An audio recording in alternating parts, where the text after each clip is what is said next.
Hello friends, आज हम आप लोगों के लिए लेके आए हैं सामाजिक विज्ञान कक्षा 8 में प्रोजेक्ट फाइल।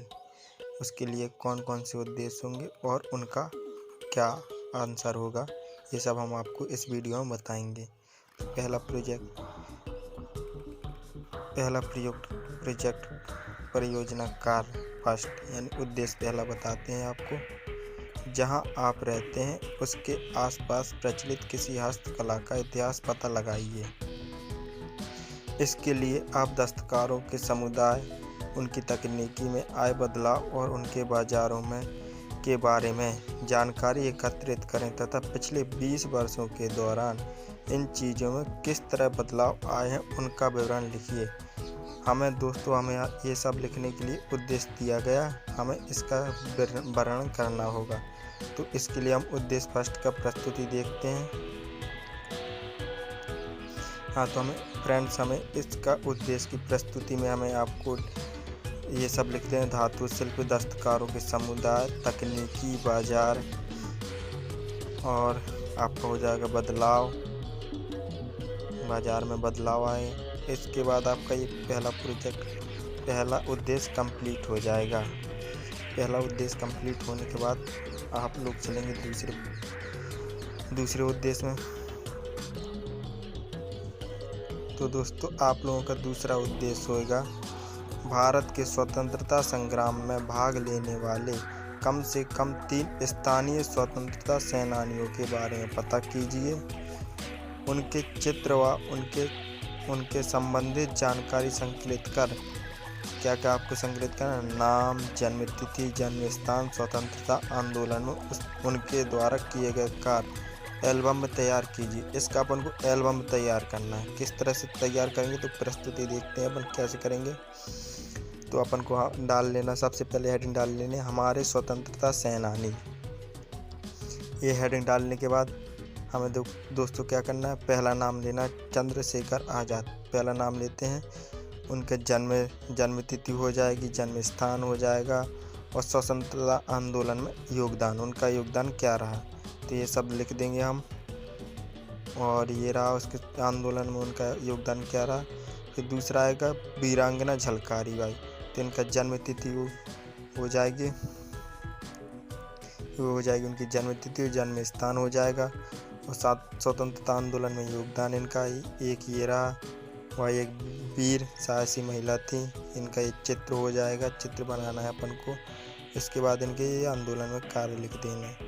फिर अगली आएगी रानी अवंतिका बाई का जन्म तिथि लिख देंगे आप, जन्म स्थान लिख देंगे और स्वतंत्रता आंदोलन में क्या क्या योगदान रहे इनके ये लिख देंगे। ये हो जाएगा आपका रानी अवंतिका बाई का। और ये रहा इनकी योगदान, तो ये सभी आपको योगदान लिख देने हैं। तो आपका दूसरा प्रोजेक्ट आपका ख़त्म हो जाएगा। ये दूसरा आपका पूरा हो जाएगा। इसके बाद चलते हैं तीसरे में। तो तीसरा उद्देश्य आपका ये रहा, किस स्थानीय ऐतिहासिक भवन इमारत का परिवेशीय उपलब्ध सामग्री से मॉडल बनाए। इसका आपको मॉडल बनाना है। तो मॉडल बनाने के लिए हम सबसे पहले क्या लेंगे, पहले एक स्थानीय, इसके लिए पहले हम क्या ले लेंगे, एक नाम ले लिया हमने ग्वालियर के किला के बारे में लिख देंगे। इसका साफ देख के किस किया गया था, निर्माण कब किया गया था, ये सब लिख देंगे। इसकी ऊंचाई लिख देंगे और इसका नमूना बनाने के लिए हम देखते हैं, इसके बारे में सब कुछ लिख देंगे। इसके बाद है आपको नोट दिया गया है।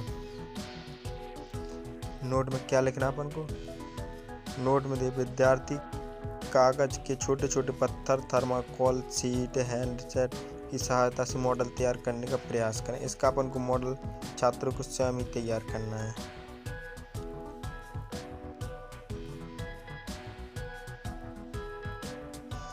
इसके बाद आपका आ जाएगा उद्देश्य नंबर 4। उद्देश्य नंबर 4 में क्या, आपके क्षेत्र में पाए जाने वाले किन्हीं 2 जनजातीय समुदाय से संबंधित जानकारी व चित्र संकलित कर दिए गए बिंदुओं के आधार पर विवरण कीजिए। इसमें बिंदु भी दिए गए, आपके 2 जाति, आपके क्षेत्र में जो 2 जाति पाई जाती हैं। तो इसमें पहला देखो क्या क्या बताना आपको, भोजन, वेशभूषा, पहनावा, अब वेशभूषा और पहनावा एक ही चीज़ है। और आपको बताना गहने कैसे पहनते थे, उगाई जाने वाली फसलें, उनके द्वारा उगाई जाने वाली फसलों के बारे में बताना है। प्रमुख उद्यम, मनाए जाने वाले त्यौहार, उनके द्वारा मनाए जाने वाले त्यौहार। तो फ्रेंड्स इसकी प्रस्तुति में चलते हैं अपन। इसकी प्रस्तुति में आपको डालने के बाद क्या लिखना, गोंड जनजाति। गोंड जनजाति के बारे में आप लिख दोगे, इसके बारे में लिखोगे आप। भोजन इसका लिख दोगे, वेशभूषा पहनावा लिख दोगे, फिर इसका एक छोटा सा चित्र बना दोगे। इसका छोटा सा चित्र बना देंगे। चित्र बनाने के बाद इसके गहने किस तरह के पहनते थे, गहने लिख देंगे। फसलें क्या कहती, फसलें लिख देंगे। प्रमुख उद्यम लिख देंगे। और त्यौहार कौन कौन से थे, त्यौहार लिख देंगे। फिर इसके बाद अपन लिखेंगे खेती के तरीके, इनकी खेती के तरीके क्या थे, और औजार किस तरह के औजारों का उपयोग करते थे। इसके बाद आएगा आपका सामाजिक रीति रिवाज, इनके रीति रिवाज क्या थे, किस तरह से रहते थे, क्या इनके रीति रिवाज थे, ये सब इनका लिख देंगे अपन। औजार हो जाएगा, सामाजिक रीति रिवाज हो जाएगा। तो ये आपका फिर आएगी आपकी दूसरी कौल जनजाति। अब कौल जनजाति मुंडा समाज की अत्यधिक प्राचीन जनजाति, मुंडा समाज की जनजाति कहलाती है। इसमें भी आपको लिखना भोजन कैसे थे, इनके वेशभूषा पहनावा कैसा था। फिर वेशभूषा पहनावा के बाद आपको इनका एक चित्र बनाना है। ये वेशभूषा पहनावा हो जाएगा, इसके आपको इनका एक चित्र बना देंगे। इस तरह का एक चित्र रहेगा, तो आप इनका कैसे पहनावा पहनते थे इनकी चित्र बना देंगे। और अपन फिर अगला लिखेंगे गहने। अब ये गहने किस तरह के पहनते, तो गहनों के बारे में लिख देंगे। और फसलें कौन सी उगाते थे, किस तरह काम करते थे फसलों पर, उसका लिख देंगे। प्रमुख उद्यम लिख देंगे इनके। और त्यौहार कौन कौन से प्रमुख त्यौहार थे, इनके प्रमुख त्यौहारों के बारे में लिख देंगे। थोड़ा थोड़ा सा ये हो जाएगा। तो ये हो गया। इसके बाद इनके खेती के तरीके, इनके तरीके लिख देंगे, किस तरह के से खेती करते थे। और इनके औजारों किस तरह के औजारों का उपयोग करते थे, ये औजारों के बारे में लिख देना अपन को। इसके बाद आपका ये एक बचता है क्या, सामाजिक रीति रिवाज। अब आएगा सामाजिक रीति, इनके रीति रिवाज क्या थे, समाज में कैसे रीति रिवाज चलते थे, इनके क्या कैसा था, इसके बारे में लिख देंगे थोड़ा सा। इसके बाद आपका आएगा अगला उद्देश्य आपका अपने परिवार के सदस्यों अथवा आसपास पड़ोसी के 4-5 वरिष्ठ नागरिकों से चर्चा कर नीचे दिए गए प्रश्नों के उत्तर पता कीजिए तथा उनसे प्राप्त उत्तरों के आधार पर प्रश्नों के उत्तर अपने शब्दों में लिखिए। क्या क्या लिखना आपको, आपके वार्ड में पंच या पार्षद का क्या नाम है, वे क्या कार्य करते हैं, आपको ये बताना है कि उनका नाम क्या है। पार्षद क्या, पंच का, आप गांव से हैं तो पंचायत में पंच होंगे, और आप थोड़ा शहर से हैं तो वहाँ पर पार्षद के वो नगर पालिका या नगर परिषद के पार्षद होंगे। उनके नाम और क्या कार्य करते इसके बारे में। आपके ग्राम या नगर में सरपंच, महापौर, अध्यक्ष कौन है। अब सरपंच और महापौर और अध्यक्ष के बारे में लिखना है, उनको द्वारा क्या कार्य किया जाता है, उनके कार्य लिखने हैं आपको।